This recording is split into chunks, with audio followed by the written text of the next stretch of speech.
Kata psikologi merupakan dua akar kata yang bersumber dari bahasa Yunani, yaitu psik dan logos.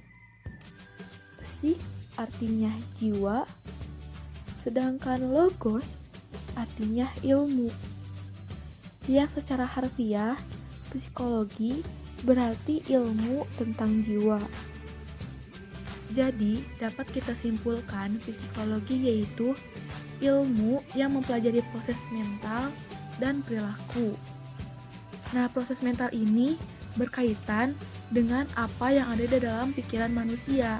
Jadi, yang ada dalam jiwa manusia yang tak terlihat. Nah, psikologi mengetahui proses mental berkaitan dengan perilakunya. Psikologi pendidikan sendiri merupakan cabang ilmu psikologi yang mempelajari perilaku manusia, khususnya perilaku para siswa. Nah, sekarang yang kedua kita akan belajar tentang kajian psikologi pendidikan. Nah, ada beberapa kajian dalam psikologi pendidikan, yaitu yang pertama, kita memahami perbedaan individu, siswa, atau anak didik kita. Yang kedua, motivasi baik eksternal maupun internal terhadap pembelajaran. Yang ketiga, desain pengajaran. Yang keempat, pengelolaan kelas atau manajemen kelas. Dan terakhir, evaluasi atau penilaian. Sejarah psikologi pendidikan. Permulaan psikologi pendidikan muncul di Jerman pada awal abad ke-18 oleh John Friedrich Herbart tahun 1766 sampai 1841, yang merupakan seorang filosof dan psikolog yang namanya diabadikan sebagai salah satu aliran pemikiran dalam pendidikan, yaitu Herbartianisme. Kemudian mulai berkembang pada permulaan abad ke-20 yang ditandai dengan adanya penelitian psikologi yang khusus dan aliran psikologi yang mempelajari tentang perilaku dan proses belajar dari sudut pandang yang berbeda-beda, memberikan dampak besar terhadap perkembangan teori dan praktek pendidikan. Beberapa tokoh yang terlibat dalam penelitian tersebut antara lain Terman, Thorndike, dan Judd. Ruang lingkup psikologi pendidikan. 1. Pertumbuhan dan perkembangan. 2. Hereditas dan lingkungan. 3. Potensial serta karakteristik tingkah laku. 4. Hasil proses pendidikan serta pengaruhnya di dalam individu yang memiliki sifat personal dan sosial. 5. Higien mental dan pendidikan. 6. Evaluasi hasil pendidikan.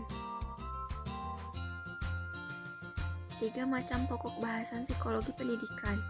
1. Belajar, meliputi teori, prinsip, dan ciri khas perilaku belajar siswa dan sebagainya.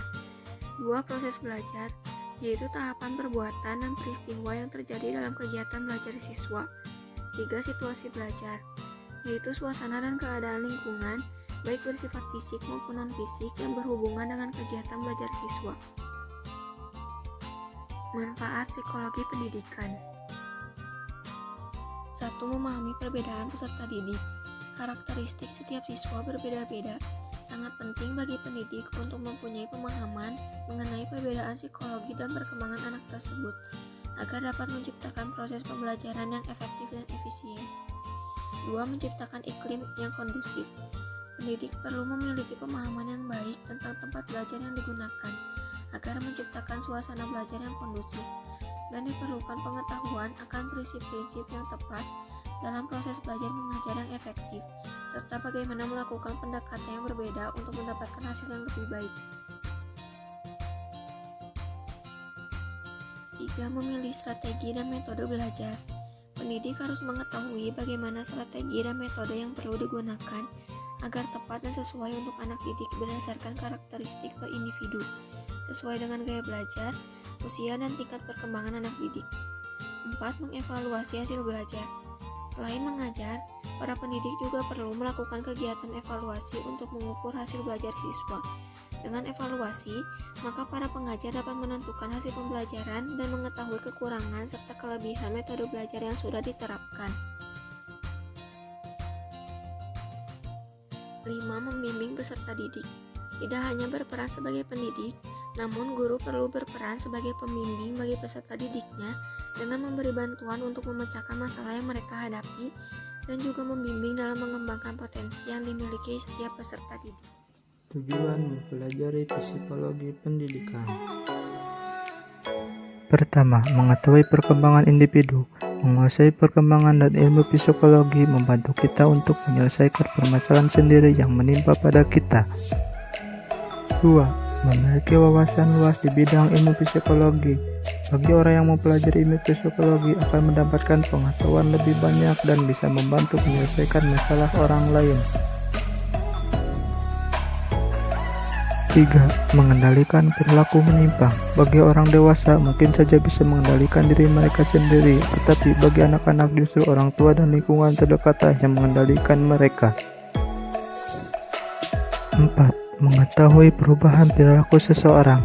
Ada beberapa faktor yang dapat mengubah perilaku seseorang. Yang pertama, keluarga, kedua, pertemanan, dan yang ketiga, lingkungan yang baru. 5.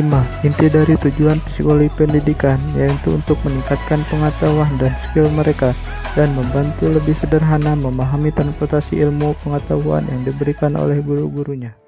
Next, untuk memahami perbedaan peserta didik dalam proses pembelajaran, tugas seorang guru adalah memahami sikap peserta didik yang unik dan berbeda-beda.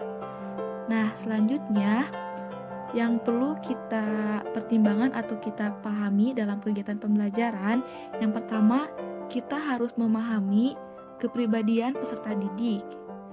Nah, yang kedua, kita juga harus memahami pertumbuhan dan perkembangan peserta didik.